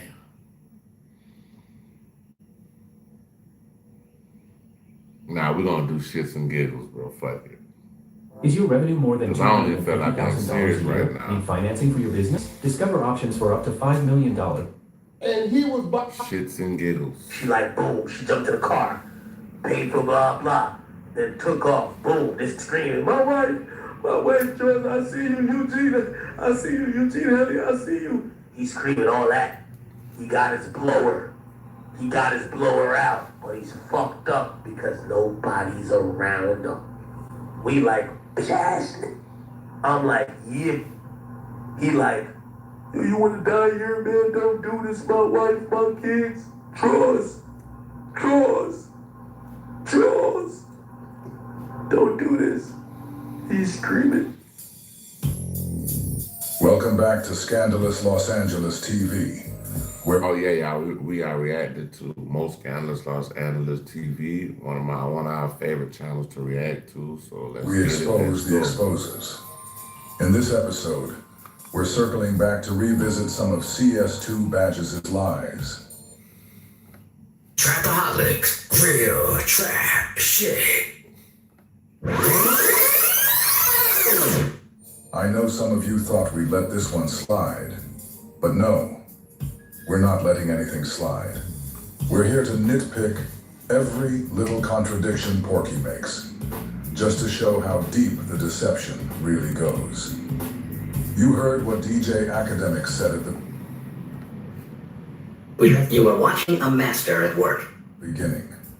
He was reading straight from the paperwork, connected to Big U's wiretap. Big U was detailing what really went down that night at the Novo, when they ran into Porky in the parking lot. And you heard it clear as day. Whack crying, pleading, talking about his wife and kids being inside the building. But after that, Porky jumped on No Jumper, sat across from Traplore Ross, and tried to spin a whole different story. He even attempted to bully Ross for something Ross said about what was in the paperwork. Of course, Porky Chops had to change up the narrative. That's what people do when the paperwork doesn't match the persona. So here's what we're going to do today. First, we'll let you hear Porky's version of events. His so-called military operation. His heroic fantasy. Then we're going to let you hear him tell on himself, straight from his own mouth on Clubhouse, where his story sounds nothing like what he told Traplore Ross. Once again, the lies unravel themselves. Let's get into it. You know I'm allowing you to question me right now, right?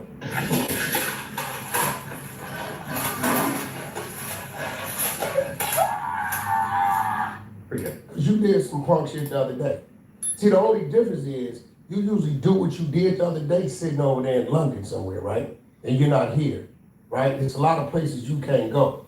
You sent Adam something as if it was a clip of something I did I wasn't supposed to do. No, he sent me a screenshot of a page from the indictment that's cool. where Big You U the was receiver. recorded on a You're wiretap, the basically receiver. saying that he punked you out with a whole bunch of people. And Oh, it had no, a the quote receiver. that he attributed to Okay, you, but it well, hold wasn't an actual video or recording. Hold on. This was Big U's version Hold of on, events. hold on, you're the receiver. So since you read everything, right? Tread lightly with this. Tread lightly with this. Tread lightly with this.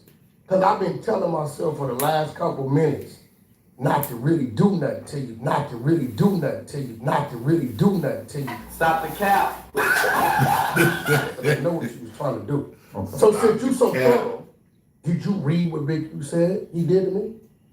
No, either you gonna play smart or dumb. Did you read it? Yes. Can I say one thing? What did you Can I say one find thing in in my there? defense first? That's the bullshit and the real shit. But can I say one thing in my defense? I just want to know what you read. I feel like stuff that Adam said that he put source on top of. I just sent him an image of the indictment and said, "Have you seen this?" You went in the room and you said a bunch of stuff. No, you said in that page. Added on. You said in that page. So I'm asking you, just don't let me know where you at with me. And don't forget, Porky's doing all of this to trap Law Ross, while fully knowing he's about to sit there and feed him a complete lie. Keep that in mind as we live.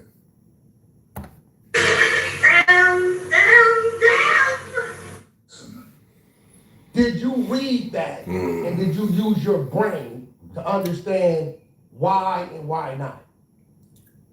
So I'm a dude that has violated Big U like no other human being, right? Violated. For 2-3 years, right? That's such a claim to fame now that Big U's like the ultimate bad guy of LA. No. Him being able to say that he violated is like him saying he went up Al Capone. No. To tell the tale. No, you gotta remember, I don't see Big U the way y'all see Big U. On Gilly and Wallow's show, Porky openly said he picked Big U as the biggest Crip of all time. He said he chose Big U over Crip founders Raymond Washington and Tookie Williams. He said over Tookie? Damn! Over Tookie. Damn! Ain't no motherfucking way. Stop the motherfucking cap. Stop the cap. No more. Listing of all of Big U's accolades, giving him all his flowers. But then Porky gets on no jumper and suddenly says, "I don't see Big U the way everybody else does." Damn, son. See how that works? This is just Porky trying to position himself like he's above everybody else, like he's on some level of insight or authority that the rest of us don't have. I know. Big U done sat on my couch with his head down, scared straight in situations where he needed our help at, where he needed our help at, where he needed our help at. And did y'all catch that? Porky just said where he needed our help. Not my help. Our help. Why is that?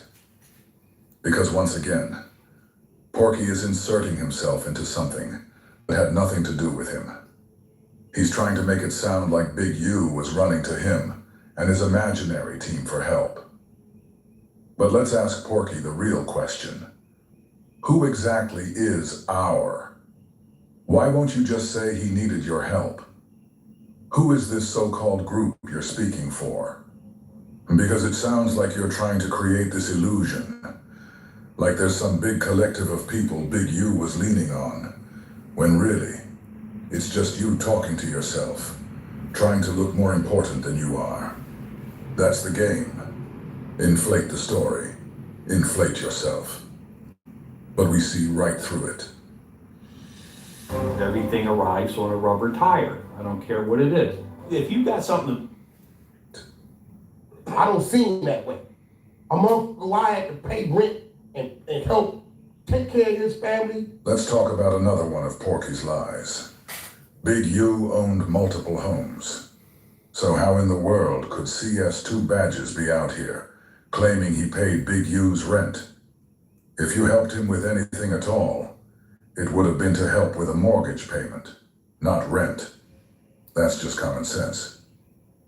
But here's what's even funnier. Notice how Porky and Lucy both lean on this same tired talking point. Oh, we gave him some money. We helped pay his rent. Like that's some badge of honor. If someone is really your friend, and they fall on hard times, you ain't gotta brag about how you helped them. Facts, my nigga. Facts. You ain't gotta, like, if I help somebody, bro, that's between me and you, bro. That's between me and you, bro. When you come out and you do that shit. Congratulations, you played yourself. Yeah. Isn't helping them out what you're supposed to do? If a man hits a rough patch and you slide him some money, that's not a flex. That's just being a decent human being. But these dudes turn it into a talking point, a power play. I'm not scared of him.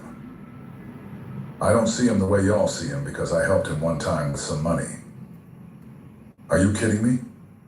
And don't forget, all of this is built on a lie anyway.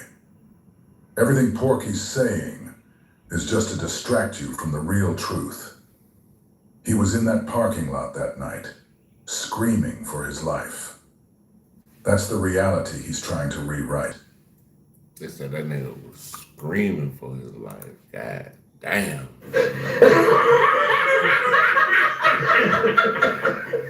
Not screaming for your life, nigga.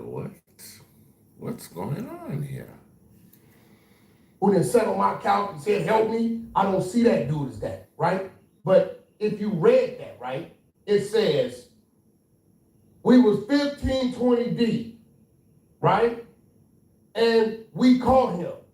And he was by himself, right? You do know I jumped out on him. You do know I wasn't walking. Come on now, dog. Come on, man. I'm in a car with 800 horsepower in it, right? I'm very capable of whatever, right? You do know my homeboys was adjacent to them, but they had no idea they was there, right? The handyman. Right? That's new information. You do understand that, right? Here. You see that? Big Act, how you living? Oh my God. Now we got Mount Popcorn right here, bro. Hello, Shay. How you doing? First time meeting. IRL. Hold on. We got to get to this right here. He's trying to pack out Chapo right now. Yeah, we need a judge. Hold on. We need someone to litigate this situation. So hold on. Watch this. I'm glad I'm here at ground zero, man. This roll the indictment. Watch this. So let me give it to you, right? Smell like police numbers up here, man. I brought my last two. And I said, this is the Fed Avengers. They got me. They got Adam. They got Black. Not Podmore. Shout out to the new recruit Remo. No, he undercover. So listen, hold on, let's get back to it. The undercover had a stutter. Oh, the undercover had a stutter? Actually, no, won't you read it? Look, I just feel like I'll read it. I'll read it. Can I say something before I read it? It's very important. I want you to read it. All right, I'll read it. I want to see how I'll smart read you it, are. and then I'll give what I thought of it, and then I'm going to repeat what Adam said about it. I want a dramatic reading. You spun it crazy. I want you to read it dramatically. Hey, third job there. I'm gonna expose something that I never exposed. Yo, I was so glad you're my friend, because all your options go to jail, bro. I ain't gonna lie to you. All your options, everything don't like you, they going down in the ball of flame, man. Yo, Black's my friend. I'm telling you. Go ahead, read. Henley for doing this weird shit. Go ahead. Henley recounted to victim one, and this is on a wiretap, right? So bear in mind, this is very important. This is Big U bragging about doing this on a wiretap to somebody on else, the phone, not knowing that he's being listened to, right? Read. Henley recounted to victim one an incident in which Henley and Rolling 60s gang members chased down Whack 100, Whack 100, Whack 100. At this point, it's almost normal. We should all be used to it by now.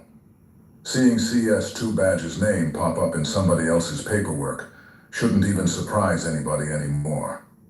Once again, this man's name is showing up in paperwork, and somehow it never matters. But here's where it gets ridiculous. CS2 Back wants us to believe that the feds have wiretaps of Big U saying all this happened to him. And yet, magically, they never went to CS2 Back to ask him about it. He wants us to think his name just landed in that paperwork out of nowhere, and he had no clue about anything. Then look at what he said on Clubhouse. He told Tiny Drawls that your uncle, Big Drawls, got Drew down on. We all know the feds were listening to that. He even said he pulled a gun out right there. But nobody investigates. Nobody comes asking questions. Make that make sense. Attempting to hurt him. Quote, there's 15 to 20 dudes with us with hoodies tied down. I got my hoodie on, all black, tied down. She boom, she jumped in the car, paid for, redacted, and then took off. Boom, this dude screaming. My wife, Drawers, I see you, Eugene, I see you. Eugene Henley, I see you. He's screaming all of that. He's got his blower. His blower's out. That nigga said Eugene Henley. Come on now, dog. Come on, man. This man called this man by his government name.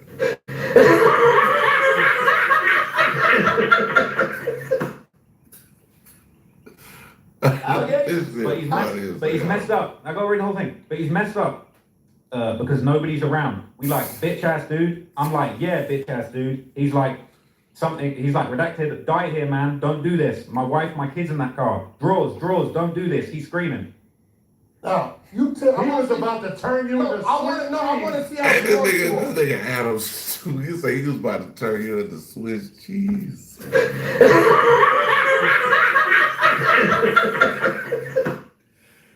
God damn. Man, tell you that shit in your face, bro. We about to turn you to Swiss cheese. I've been violating him for 2 years. Violating, calling him rats, snitches. He came up there 20 deep to get me, right? And he's telling me some work. What stops him from fucking with me? So, look, this is important. I'm about to give you this. Let me get to it. My interpretation of this, me personally, and bear in mind, my interpretation wasn't put out there. Adam hopped on the live and said, no, this is so crucial. Because I'm going to get to mine. Okay, Adam hopped on there and said Wack was begging for his life. I didn't say that. You put source on that. Adam got source on it. I want you to tell me what you did from that. This is what I'm trying to get to. Why did you I get to it is because you might not want to admit this. You had your blower. Okay. You're begging him not to kill him. Now stop right here. Right? If I got my blower and you 20 deep with hoodies and I'm by myself, right? No begging to plead. That's when you really do it, right? What do you think my mentality was? For a dude not to approach me and you come to get me, and I jump out my car, talking. What kind of conversation you think I'm having to make a dude say don't nobody move? I agree with you. Now, I feel like good talk. I feel like dog there. Now I'm about to expose something nobody ever knew. So here it goes, right? I'm here. All of this is a parking lot, right? I'm here. They walk down. They walk right past my car. They didn't see me. When I seen them get here, I jumped out. Y'all looking for me? Right? Shit. They stopped. They back was to me. Y'all, I had everything I had, I could have dipped with everything in front of me. Now what they didn't know is I'm talking to my team. Big Unim is here. Now watch this. Look, watch this. Big Unim is here. I'm here out the car. Third, who was here, and here? Taking notes? Hold on. Third, who in that parking lot, when I'm confronting these 20 Crips, was 20 to 30 feet in every direction and they didn't know it? Located between Atlanta and Augusta, in one flight from just about anywhere, Reynolds Lake Oconee is a class. Reynolds Lake, what the fuck is that? All my homies was behind them. That's new information. Listen. That's new information, man. So listen, check this out. So when I'm letting you know, there's no need to beg nothing. What did I tell that fool? My home, they still don't know to this day that all my homies was positioned 11 o'clock, 2 o'clock, 6 o'clock. They didn't even see them. I'm talking to my homies in code, letting them know which way I'm gonna push them. I said, nigga, ain't nothing 20 of y'all. I'm gonna down 3 of y'all. I just told him I'm gonna get off in 3s, right? At that point, he knows if he's getting off in 3s, when he go to 2s, he's running out of it. These dudes right now, to this day, had no idea that they was ambushed. So why the you see, he said I was by myself, right? I wasn't by myself. All you gotta do is pay attention to the 3 people who got off the stage with Kanye. Now let's do the math, dummies. The 3 dudes in red, does he look familiar? So where did they disappear to? When we walked Kanye to Fig, because that's where his car was at, right? Let's clear that up. Kanye said, Wack, my car is on Fig. I said, well, we gotta walk around. He's like, why we just can't go? I guess you gotta go to the crowd. He said, your people, well, I don't care. So we walked Kanye through the crowd, took him to Fig, went down the escalator, got in the cars. I pulled out first. I always pull out first. My people is here, and here. As you seen, he said what?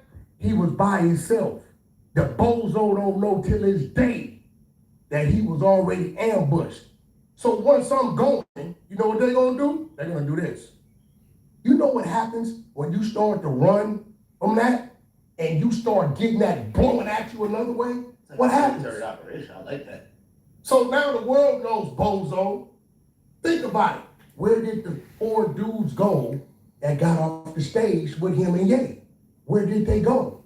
They were in the parking lot with me. But you tried to play it. But if you were the threat, then why didn't anything happen? What do you mean? You gotta ambush him. You gotta ask the 20 people that came to get me, right? Listen, I'm gonna be real. They marked themselves out. It'd have been 20 power rules going to get one person, and they jumped out like that, you would have had to use that. I told Big U, this is what I told him. You gave him a pass? No, I told Big U, yo move. Did you call my government name? I said, yo move. You going first. Let's get to it. He said, cuz don't move, cuz it killed me. It's exact words. I'm telling my team in Cole, talking to them, I say, you ain't holding the cards. They listen to me tell them to do what? Hold, because I see them moving in. I don't want you that close, because I'm going to make them scatter. I got some shit that's going to make freedom ring. That's a fact. Think about it. Wouldn't make 20 gang members stop in their track. A 38, does that do it? Nah.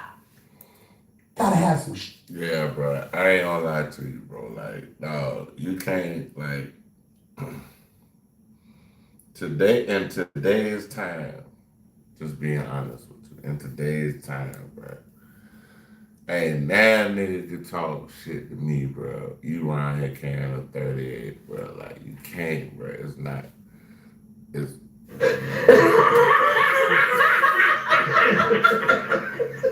You got a 38, bro. You might want to stay, hold what you got. Shit, right? Let's just be real. Let's just be real. It's just says blow. No, I'm asking you. What make 20 dudes stop in their tracks? And you know they had some shit.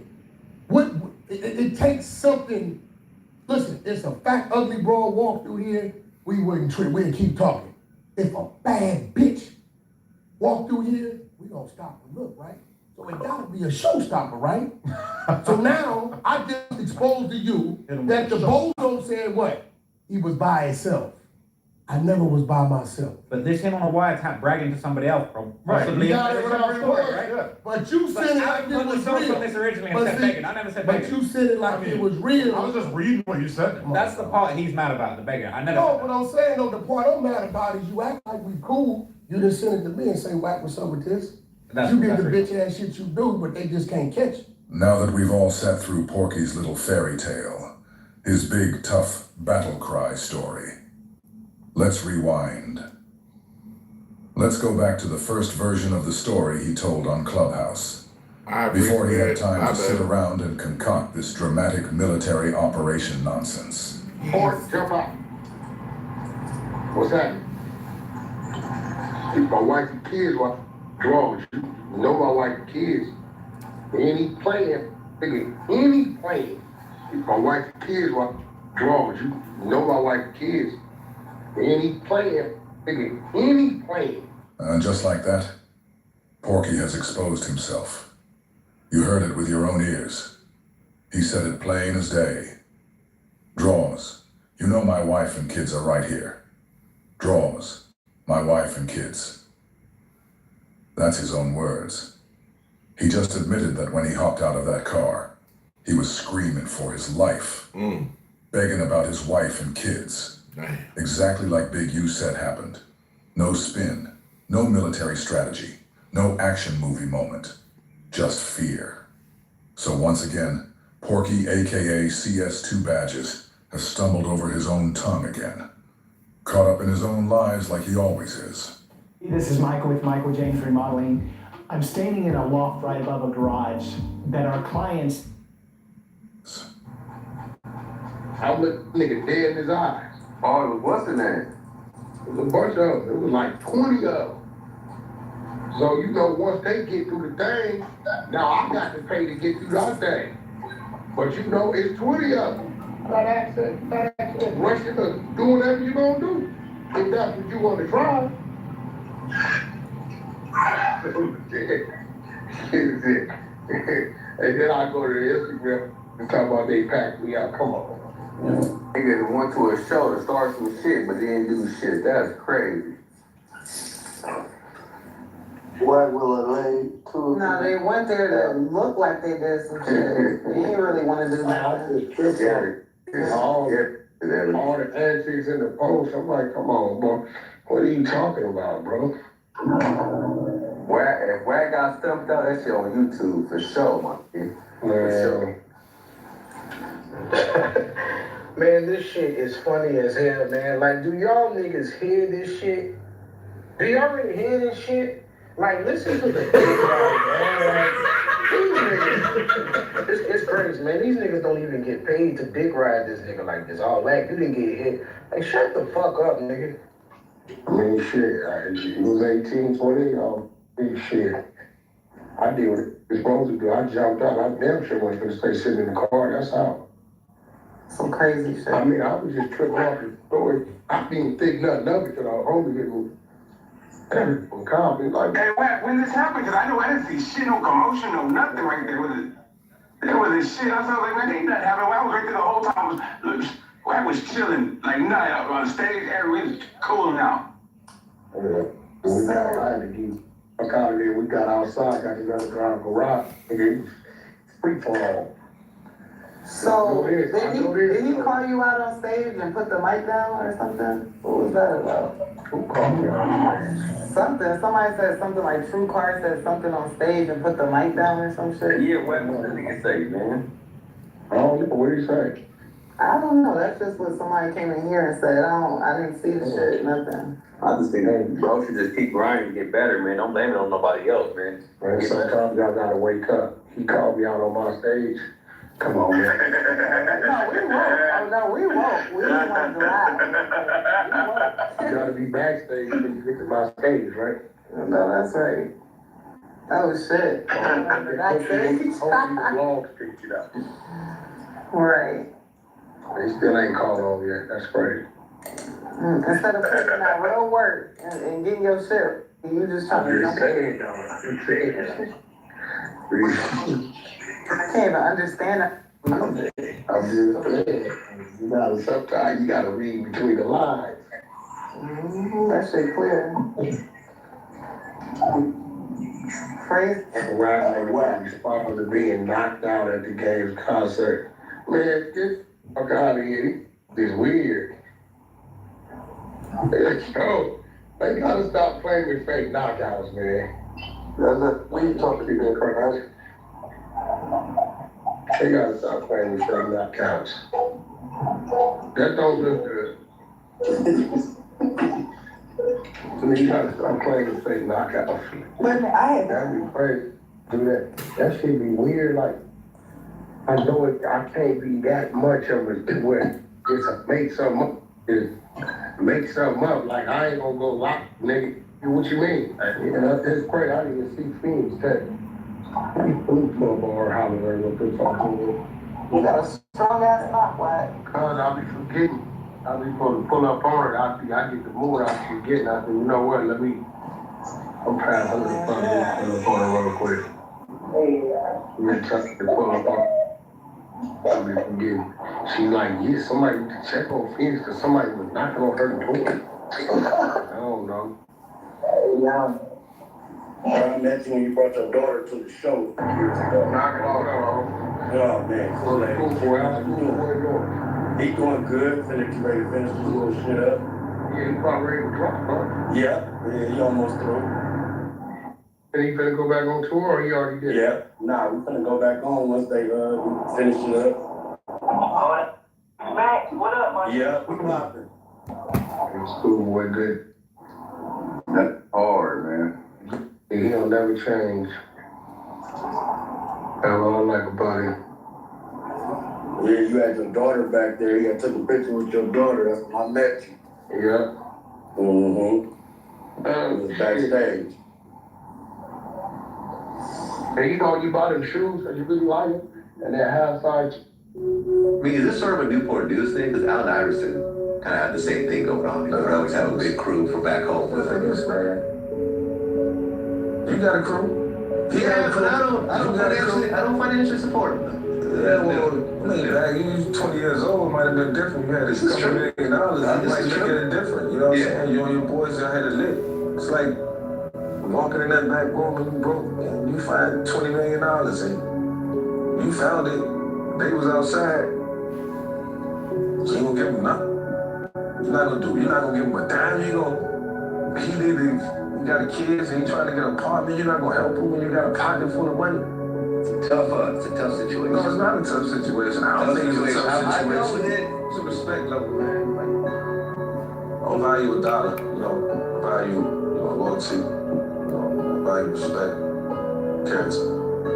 That's my nigga. Hey, that's how my nigga G is. Like, bro, if that nigga coming to some money, I'm straight. He gonna look out. You know what I'm saying? Vice versa. If I get some money, I'm gonna look out for him. So.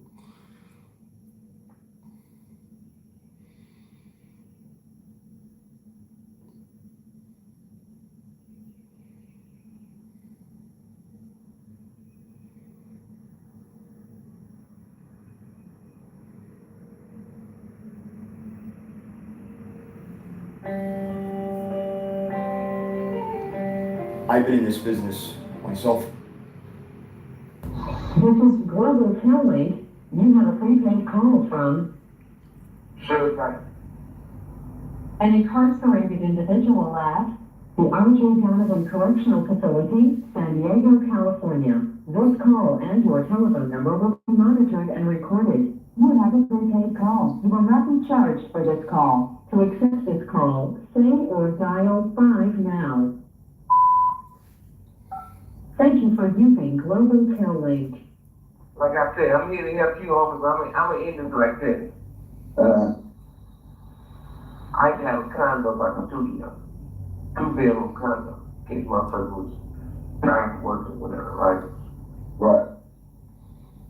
So, there's a guy named Doobie. Javon, you start calling him, really. Kobe, Cool Rider. I think like two riders home. 7 motherfuckers live in that 2-bedroom condo. Oh yeah, and Alicia, which one they call MK. She lived there with them. The one you call Stanky Pussy, whatever you call it. Yeah, Stanky Coochie Girl. Well, she lived there with them. They was all working on me. But I never knew she did an interview in Santa Barbara house. I met her 3 times. But also,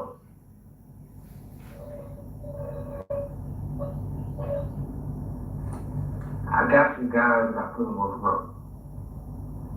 If you look at the Devil XL magazine, right? Yeah. It's me. It's left eye. Crooked Eye. Yep.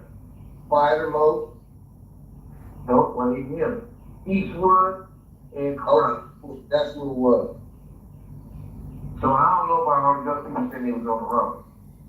Right. That's that. Let's go. Yeah, Spider Low was on This G call on and your telephone number will be monitored. it. Spider Low was on G on it. G on it West. He was not on Death Row Records. And recorded. Corrupt on a positive note. Corrupt was the best rapper of anybody, right? Yeah, he was my favorite on the road to the podcast. I was gonna do a solo album on Corrupt. Snoop didn't want me to do it. Snoop-a-dooper. Yeah. He was jealous of Corrupt. Fact. This motherfucking Corrupt was the baddest motherfucking freestyle in the world. Pop was the baddest artist in the motherfucking world. Pop gonna write his own shit. He gonna arrange his shit. He don't believe in this shit. And I gotta give a shout out to the whole crew. Swan. Who came to the studio and played Ain't No Fun? And Jones can't have nothing, right? When he played that song, he like, man, this is the first song I want to do on y'all phone. He left the paper. Who left? All my niggas on Death Row, all of them, took Cool song, and we did it. Same beat, same hook, same lyrics, right?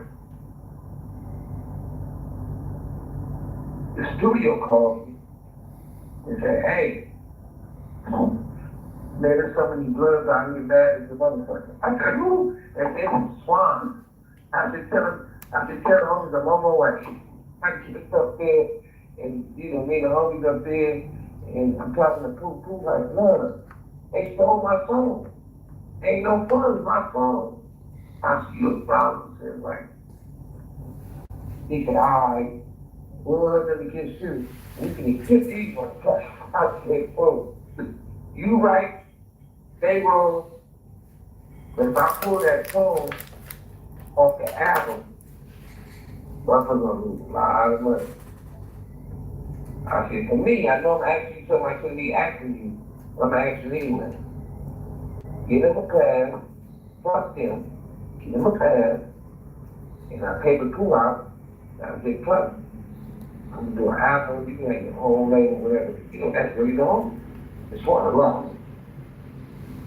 Who asked me to see it? He didn't get to do it for fair time. That's the only reason why we have it. But they stole Cool motherfucking. So, But they been doing that shit. Stealing songs, that shit. Only one I can say that did never did no gay shit was Corrupt.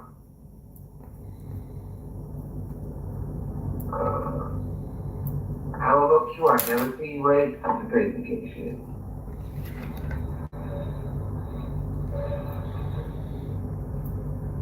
I never seen